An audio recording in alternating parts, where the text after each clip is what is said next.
Part 2. Dark Clouds Gathering. What a pity that Nicholas sleeps. Karl Joubert, 1904. Russia, as it really is.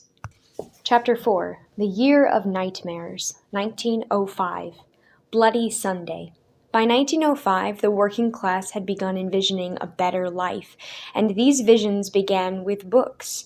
When I came in from work, I did not lie down to sleep immediately, recalled a weaver named Fyodor Samolov.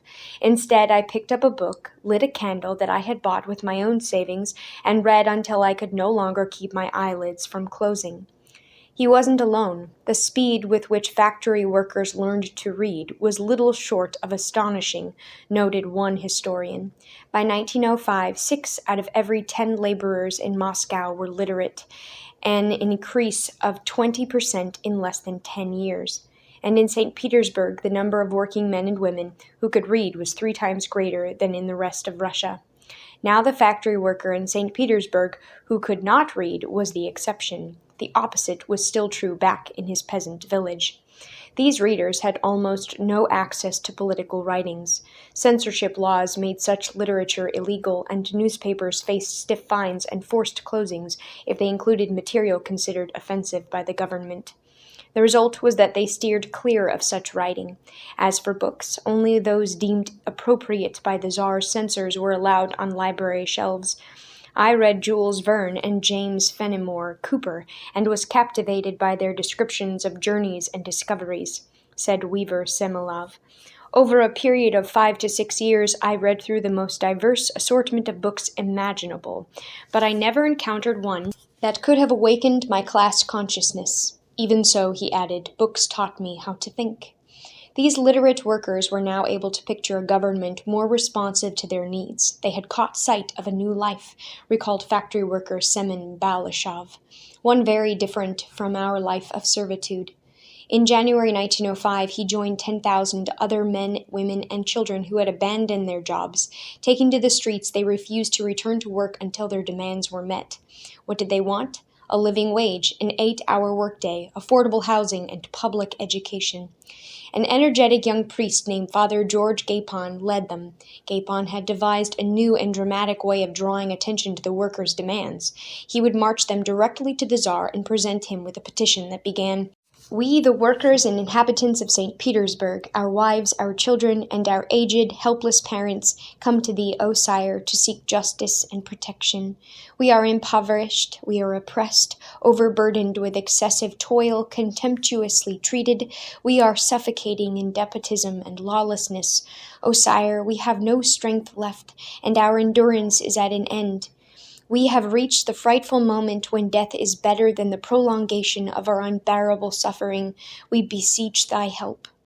Gapon felt sure this would work. After all, most Russians still believed in the long-held Russian tradition of the Batyushka Tsar, the father of the Russian people. While they cursed landowners, bureaucrats, police, and factory managers for their problems, they rarely blamed the Tsar. It wasn't his fault, they said. He lived so close to heaven, he didn't know about his people's suffering on earth. But once they told him and handed over a petition, like a good and loving father, the Tsar would protect them from greed and factory managers.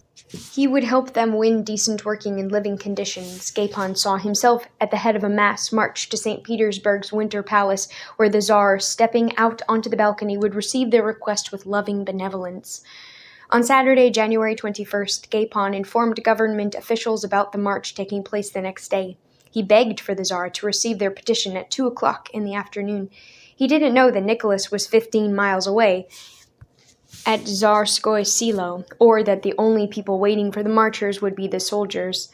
Nicholas had ordered there after learning about the event. Now some 12,000 bayonets and rifles stood ready.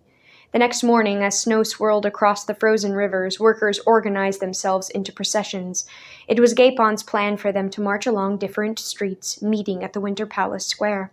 Wearing their best clothes for their meeting with the Tsar, 120,000 men, women, and children walked peacefully along. Some carried crosses or icons. Others waved Russian flags or hoisted portraits of Nicholas and Alexandra high above their heads. As they went, they sang hymns, laughed, and talked excitedly. More than once, they burst into the national anthem, "God Save the Tsar." But the marchers soon found their way blocked by soldiers. Unsure of what this meant, and not wanting to be late for their meeting, the workers pressed forward. The soldiers fired. Bullets shredded the flags and icons and portraits of Nicholas.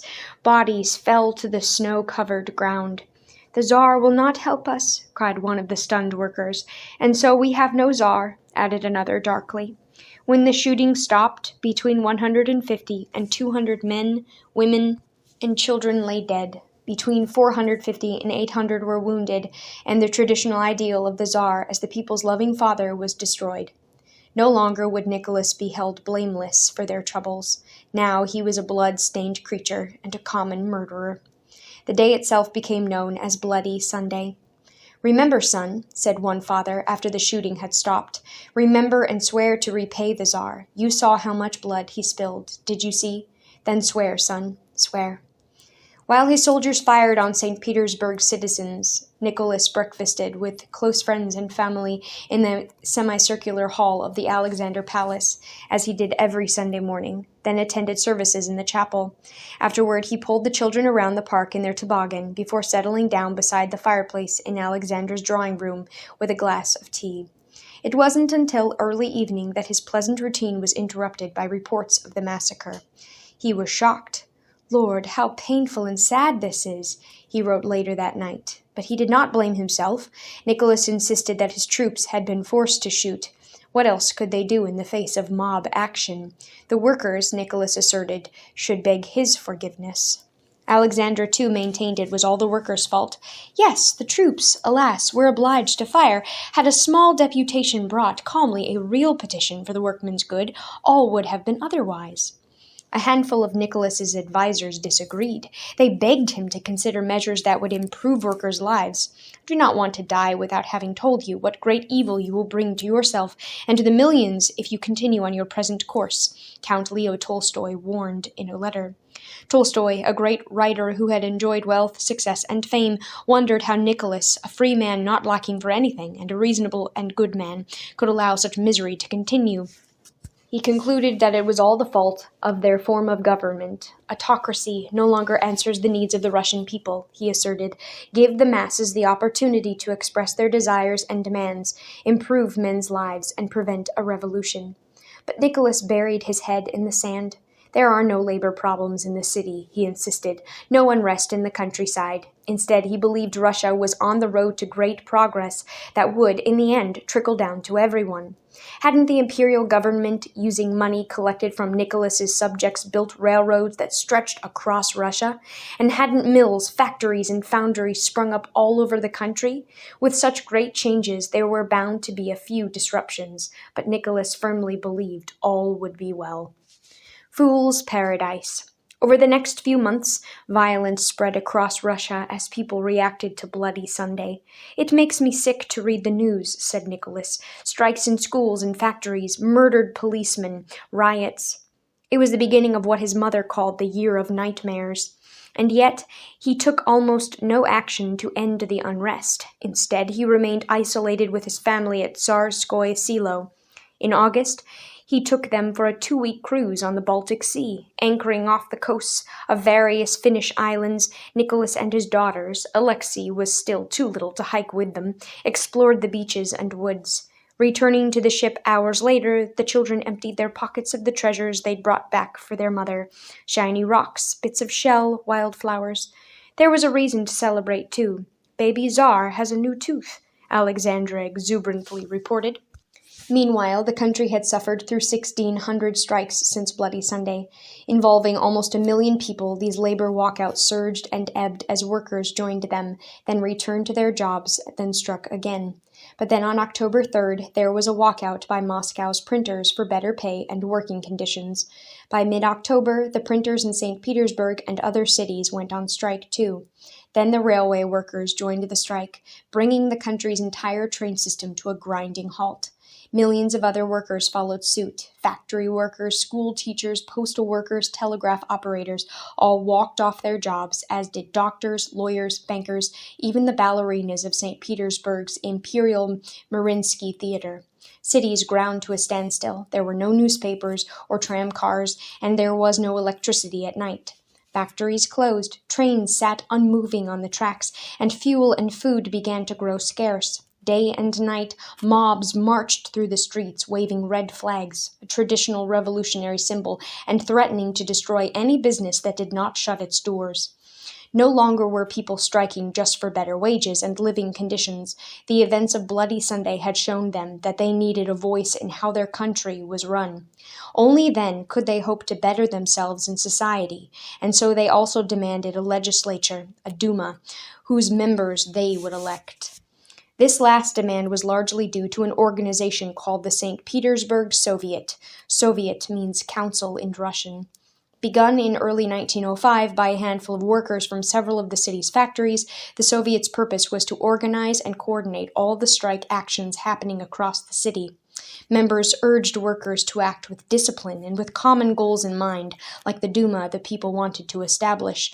But it took the form of a workers' government. It appealed to the city's voiceless classes. By October, the organization had over 500 members from more than 100 St. Petersburg factories and workshops. Perhaps more important, it inspired laborers in 50 other Russian cities to set up Soviets too. But these Soviets would be short-lived. Perceiving them as a political threat, Nicholas declared the workers' councils illegal.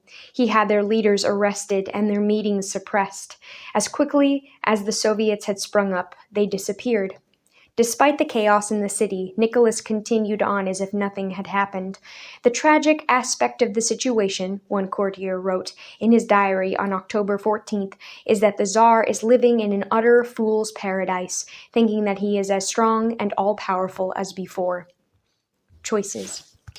10 days later, Prime Minister Count Sergei Witt took matters into his own hands. Having demanded an audience with the Tsar, he bluntly told Nicholas that the country was on the verge of a revolution so potentially devastating that it would sweep away 1,000 years of history. The Tsar had two choices: crush the rebellion by sheer force, and that would mean rivers of blood. Nicholas later explained to his mother, or give to the people their civil rights, freedom of speech, and press, also to have a Duma. Nicholas recoiled at the idea of these democratic reforms. The heart of the Tsar is in the hand of God, he told his ministers. Any change would weaken the sacred moral power bestowed upon him by the Almighty. I am not holding on to the autocracy for my own pleasure, Nicholas went on. I act in this spirit only because I am certain that this is necessary for Russia.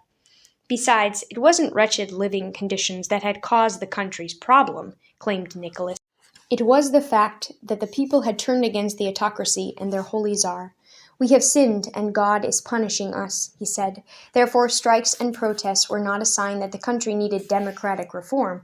Rather, they were God's way of telling the country it needed an even stricter autocracy. His ministers tried convincing him otherwise. Better to make a few concessions than turn St. Petersburg into a battleground, they said. Count Witt even drew up a document for the Tsar to sign, but Nicholas refused to give in. 6 days later, on October 30th, Nicholas's cousin and commander of the St. Petersburg military district, Grand Duke Nicholas Nikolaevich, stormed into the Tsar's study. Waving a revolver, he shouted, "If the Emperor does not accept the Witt document, I shall kill myself in his presence. It is necessary for the good of Russia." Cornered, Nicholas backed down. That same day, he reluctantly signed Witt's document. Known as the October Manifesto, it granted freedom of conscience, speech, assembly, and association to the Russian people.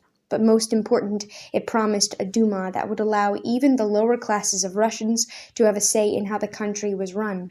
Among the powers given to this newly created legislature, the manifesto pledged that no law may go into force without the consent of the Duma. It was a stunning concession. By giving the Duma the final word of the creation of laws, Nicholas had essentially waived his autocratic rights.